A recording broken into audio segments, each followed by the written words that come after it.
Overcome stress and worry with Krishna's Gita. इधर कृष्णस गीता लिखा हुआ है, अर्थात कृष्ण की गीता। क्या अर्थ हुआ? ओवरकम। ओवरकम का मतलब होता है जीतना या विजय प्राप्त करना। स्ट्रेस का अर्थ होता है तनाव। वरी का अर्थ होता है चिंता। विद कृष्ण गीता, कृष्ण की गीता के साथ। क्या मतलब हो रहा है कि कृष्ण की गीता का सहारा लेकर अपने तनाव और अपनी चिंता से मुक्ति प्राप्त करो। तो चलिए आर्टिकल को आगे पढ़ेंगे तो सारी चीज़ें पता लगेंगी, और ये आर्टिकल हम लोगों की ज़िंदगी में बहुत बड़ा बदलाव लाते हैं, इसलिए बहुत ध्यान से, बहुत गहराई के साथ इनको पढ़ना होता है। I was a habitual warrior. Habitual का मतलब आदतन, जिसको आदत होती है उसको हैबिचुअल कहते हैं। वॉरियर का मतलब होता है चिंता करने वाला, अर्थात मैं आदतन ही चिंता करने वाला था, मतलब मुझे लगातार चिंता रहती थी, ऐसी मेरी आदत थी। It was only when I started reading. ये तब हुआ जब मैंने पढ़ना शुरू किया द भगवद गीता को। दैट आई रियलाइज्ड, कि मैंने महसूस किया, अर्थात जब मैंने भगवद गीता को पढ़ना मैं शुरू किया तो मुझे एहसास हुआ द ट्रूथ, उस सच्चाई का, इन वोट, जिसमें गांधी हैड सेड, गांधी ने कहा था, the Gita is the universal mother. Universal mother, सार्वभौमिक माँ, अर्थात सबकी माँ। तो गांधी ने कहा था कि गीता सभी की माँ है। हर door is wide open to anyone who knocks. इसके दरवाजे उस हर व्यक्ति के लिए खुलते हैं जो इसके दरवाजों को खटखटाता है।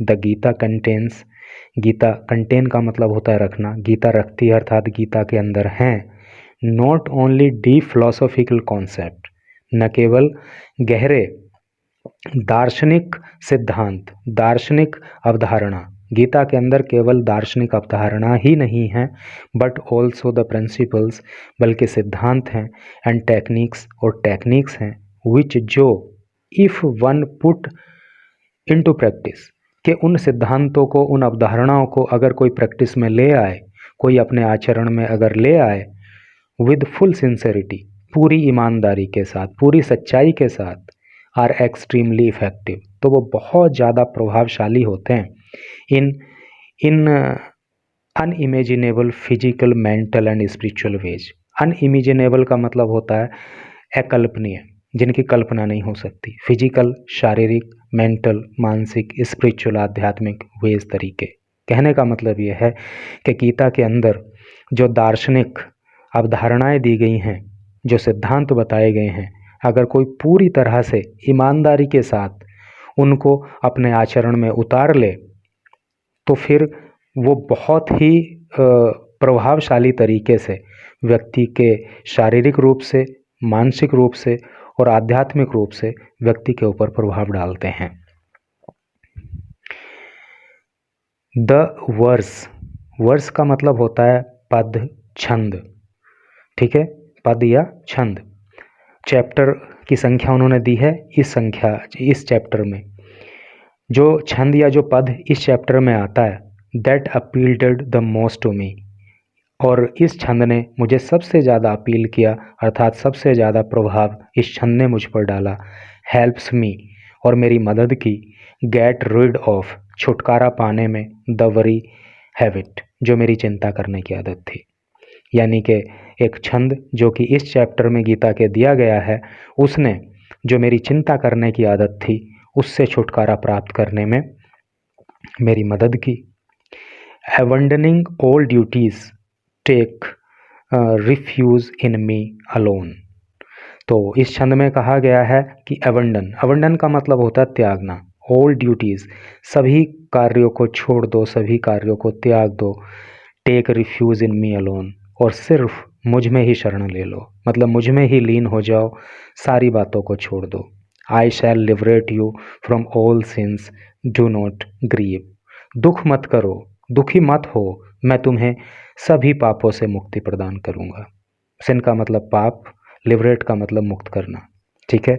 तो इस छंद में कहा गया है कि सारी बातों को छोड़ दो और मुझ में समा जाओ, मुझ में लीन हो जाओ। चिंता मत करो, मैं तुम्हारे सभी पापों से तुम्हें मुक्त कर दूंगा। The Gita is considered, Gita को समझा जाता है, to be the quintessence of all shastras. Quintessence का मतलब होता है सारांश। ऐसा माना जाता है कि गीता जो है सभी शास्त्रों का सारांश है, सभी शास्त्रों का सार है इसके अंदर। इन हिज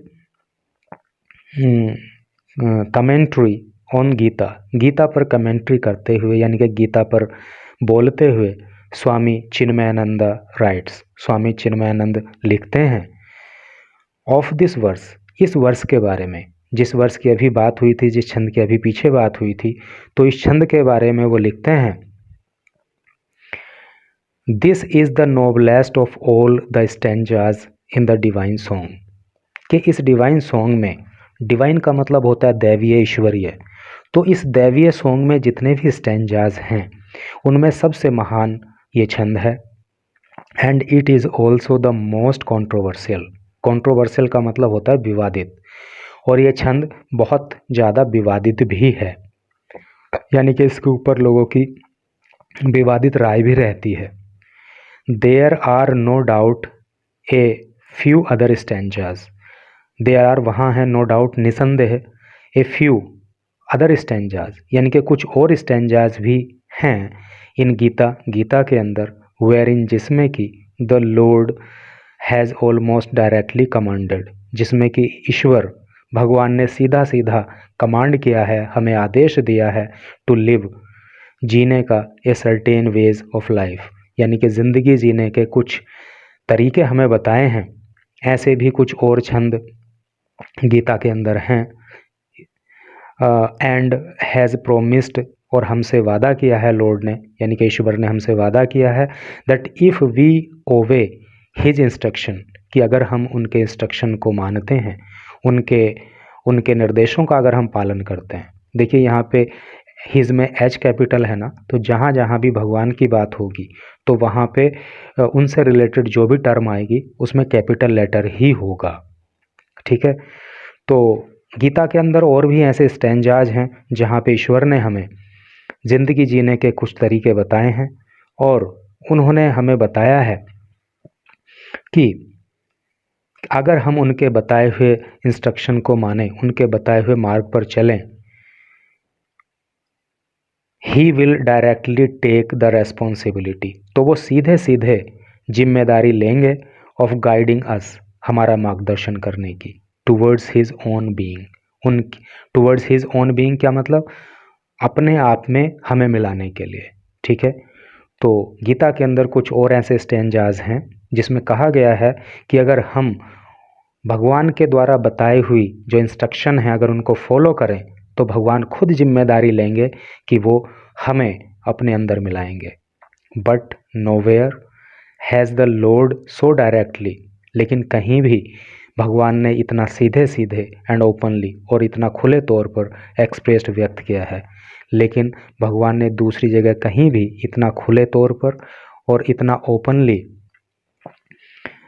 व्यक्त नहीं किया है हिज डिवाइन विलिंगनेस, अपनी दैवीय इच्छा को, टू अंडरटेक, लेने के लिए, शुरू करने के लिए, द सर्विस, सेवा, ऑफ हिज डिवोटीज़, अपने भक्त की, डिवोटी का मतलब होता है भक्त, अपने भक्त की, एज इन दिस स्टैंजा, जैसा कि इस स्टैंजा में उन्होंने बताया है। कहने का मतलब ये है कि इस स्टैंजा में जितना डायरेक्टली वो एक भक्त की सेवा लेने की बात करते हैं, इतना किसी भी दूसरे स्टैंजा में, इतना क्लियरली मतलब उन्होंने किसी भी दूसरे स्टैंजा में नहीं बताया है, इसीलिए ये स्टैंजा बहुत ज़्यादा गीता के अंदर इम्पोर्टेंट है।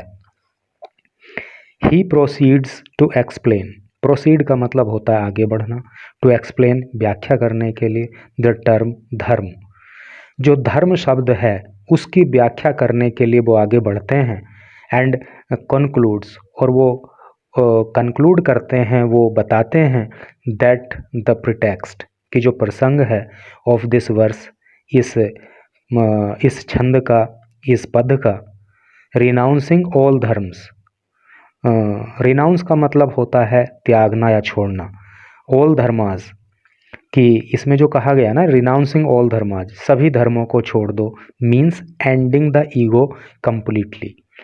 इसका मतलब ये है कि अपना जो ईगो है, जो अहंकार की भावना है, उसको पूरी तरह से छोड़ दो।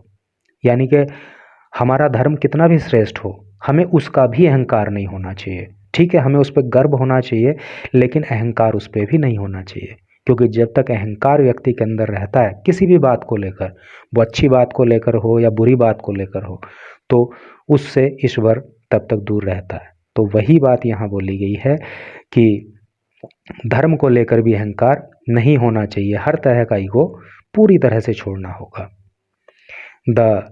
आगे लिखा है, एस राधा कृष्णन सेज, राधा कृष्णन कहते हैं, that we should completely surrender to his will, कि हमें ईश्वर की इच्छा के समक्ष पूरी तरह से समर्पण कर देना चाहिए। And take shelter in his love, और भगवान के प्रेम में ही हमें शरण लेनी चाहिए।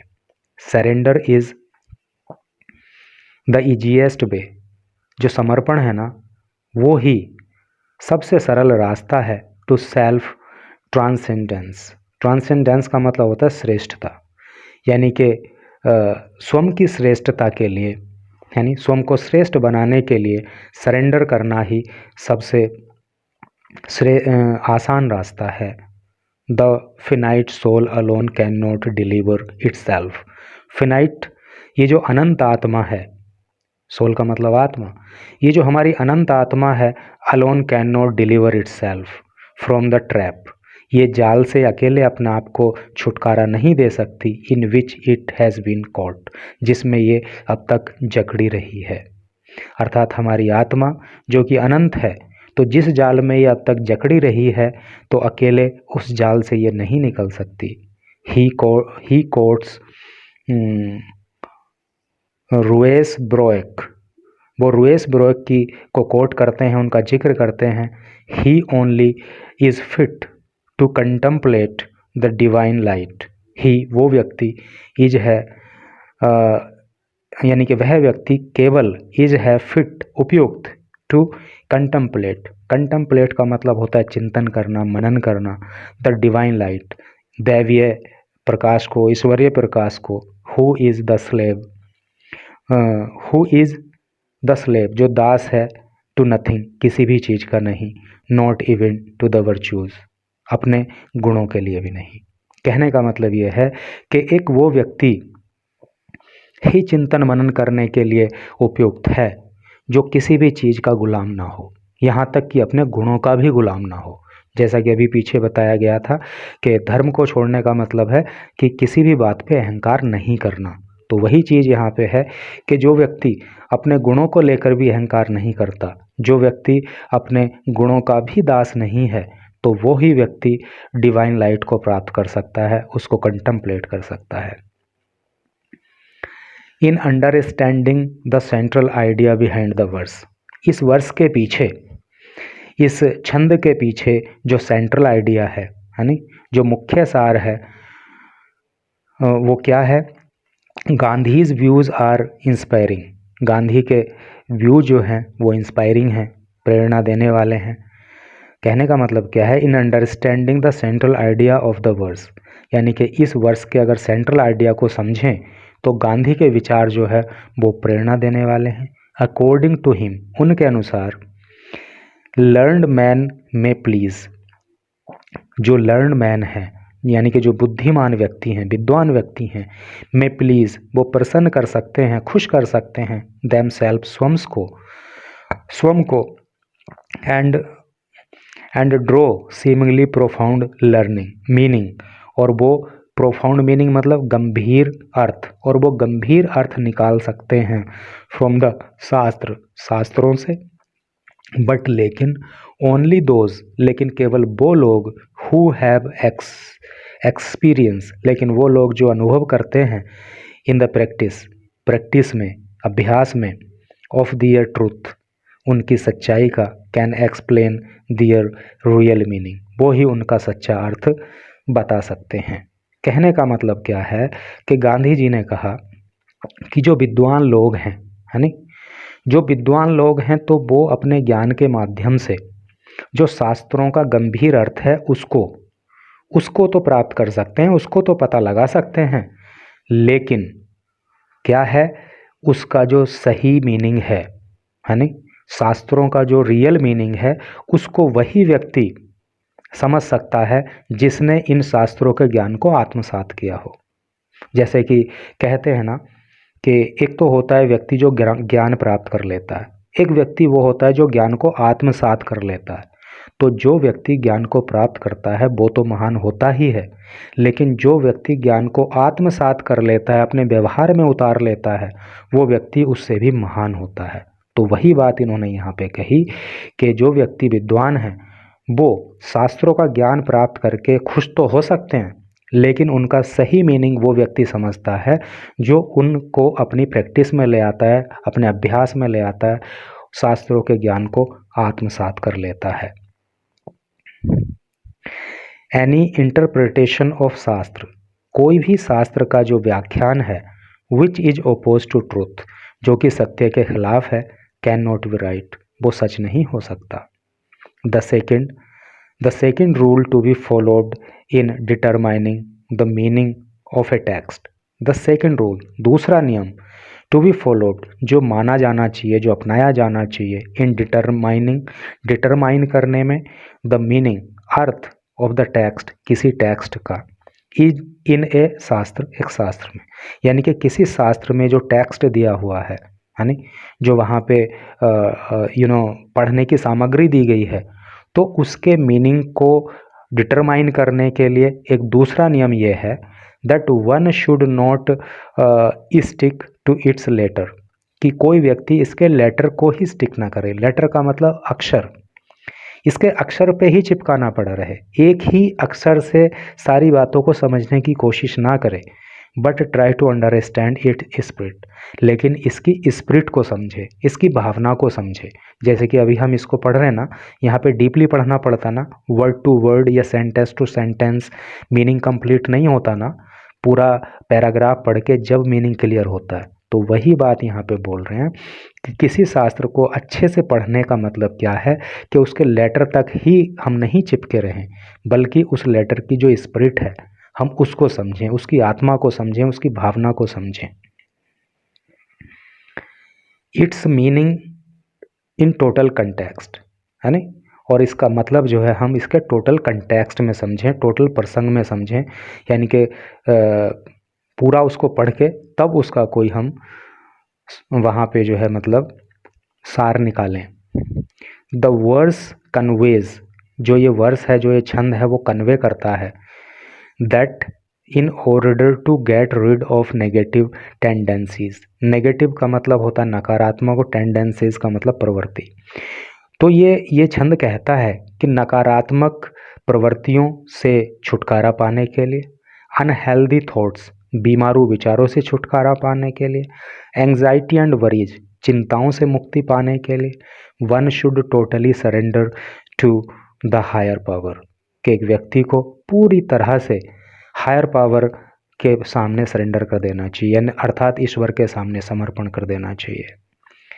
Which implies opening once mind, और ये इम्प्लाई करता है, इम्प्लाई का मतलब होता है संकेत करना, ठीक है, ये अर्थ निकालना। इसका अर्थ होता है क्या, यानी कि ईश्वर के सामने खुद को समर्पित कर देने का अर्थ क्या होता है, ओपनिंग वंस माइंड, के व्यक्ति का दिमाग खुल जाता है, without any reservations and doubt, बिना संदेह के, to be inflow of divine consciousness. Divine consciousness, consciousness का मतलब क्या हो गया, आध्यात्मिक चेतना, दैवीय चेतना, यानी कि व्यक्ति का दिमाग खुल जाता है और उसके अंदर जो है वो दैवीय चेतना का इनफ्लो होने लगता है, ठीक है, उसके अंदर दैवीय चेतना आने लगती है। The needed guidance will come spontaneously, spontaneously का मतलब होता है नेचुरली, स्वाभाविक रूप से, और जो उसे गाइडेंस की आवश्यकता है वो स्वतः ही उसको फिर प्राप्त होने लगता है। A question is likely to be asked, एक प्रश्न जो है संभवतः पूछा जा सकता है, एज टू वाई, कि क्यों, दिस पर्टिकुलर वर्स, ये जो विशेष छंद है, is so powerful, and effective, इतना शक्तिशाली क्यों है, इतना प्रभावशाली क्यों है इन raising one two unprecedented spiritual level. एक व्यक्ति को, अनप्रेसिडेंटेड का मतलब होता है अभूतपूर्व, कि एक व्यक्ति को अभूतपूर्व आध्यात्मिक स्तर पर ले जाने के लिए ये जो वर्स है, ये जो छंद है, इतना पावरफुल क्यों है, ये सवाल अक्सर सामने आता है। The answer lies in the depth of its meaning, और इसका जो आंसर है, जो इसका उत्तर है, लाइज इन द डेप्थ, गहराई में है, ऑफ इट्स मीनिंग, इसकी मीनिंग के, इसके अर्थ के, और इस छंद के अर्थ में ही इस प्रश्न का उत्तर भी छिपा हुआ है। इट्स पोइटिक ब्यूटी, इस छंद की जो पोइटिक ब्यूटी है यानी जो इस छंद की काव्य को लेकर सुंदरता है, वो प्रैक्टिकल एंड इंस्पिरेशनल वैल्यू, और इसकी जो प्रैक्टिकल यानी आभासी और जो इंस्पिरेशनल प्रेरणा देने वाले मूल्य हैं वो फॉर ऑल, सभी के लिए, एंड कल्मिनेशन का मतलब होता है समापन, ऑफ ऑल फिलोसॉफिकल कॉन्सेप्ट, और सभी दार्शनिक अवधारणाओं का समापन, एंड लाइफ प्रिंसिपल और जीवन के सिद्धांतों का समापन, इंक्लूड्स इन गीता में छुपा हुआ है, यानी कि इंक्लूडेड, शामिल है, इन गीता में, ठीक है, गीता में शामिल है, गीता में छुपा हुआ है, एक ही बात हुई ना। तो कहने का मतलब ये है कि जितने भी जीवन संबंधी सिद्धांत हैं, जितने भी दार्शनिक सिद्धांत हैं, सभी जो है वो गीता के अंदर समाहित हैं। It is the essence of the most delicious spiritual food, it is the essence, ये सार है, ऑफ द मोस्ट डिलीशियस, सबसे ज़्यादा स्वादिष्ट, स्पिरिचुअल फ्रूट, आध्यात्मिक फल का, अर्थात गीता जो है वो सबसे स्वादिष्ट अगर कोई आध्यात्मिक फल हो सकता है तो उसका सार है। And the fragrance in the most beautiful divine flower, और ये महक है, फ्रेग्रेंस महक, खुशबू, और ये खुशबू है किस चीज़ की, the most beautiful divine flower, अगर कोई सबसे ज़्यादा खूबसूरत दैवीय पुष्प हो सकता है तो उसकी खुशबू जो है वो गीता है, that is the Bhagavad Gita, जो कि भगवत गीता है। कहने का मतलब ये है कि भगवत गीता की अगर हम बात करें तो आध्यात्म के क्षेत्र में जो सबसे स्वादिष्ट फल है उसका सार है, जो सबसे सुंदर पुष्प है उसका ये खुशबू है। कुल मिलाकर गीता के जैसा कुछ भी नहीं, Gita is matchless and it is the essence of all shastras, और ये सभी शास्त्रों का सार है। इस तरह से करके ये आर्टिकल था। मैं समझता हूँ कि निश्चित ही इस आर्टिकल को पढ़ के कुछ ना कुछ ज़रूर आपको सीखने के लिए मिलेगा। 2-3 बातें मेरी समझ में यहाँ पे जो प्रमुखता से आईं वो ये थी कि एक तो व्यक्ति को अपना अहम छोड़ना होगा, चाहे वो अच्छी चीज़ों को लेकर हो, चाहे वो बुरी चीज़ों को लेकर हो। दूसरी बात ये समझ में आई कि हमें जो ज्ञान प्राप्त हम करते हैं उसको आत्मसात करने की ज़रूरत होती है। और तीसरी बात ये समझ में आई कि हम जो भी करें अच्छा करें, और जो करें उसे भगवान के प्रति समर्पित कर दें। ऐसा करके इसका सार मुझे लगता है। आपको इससे भी आगे अगर कुछ लगता है तो बहुत अच्छी बात है। Thanks for watching this video.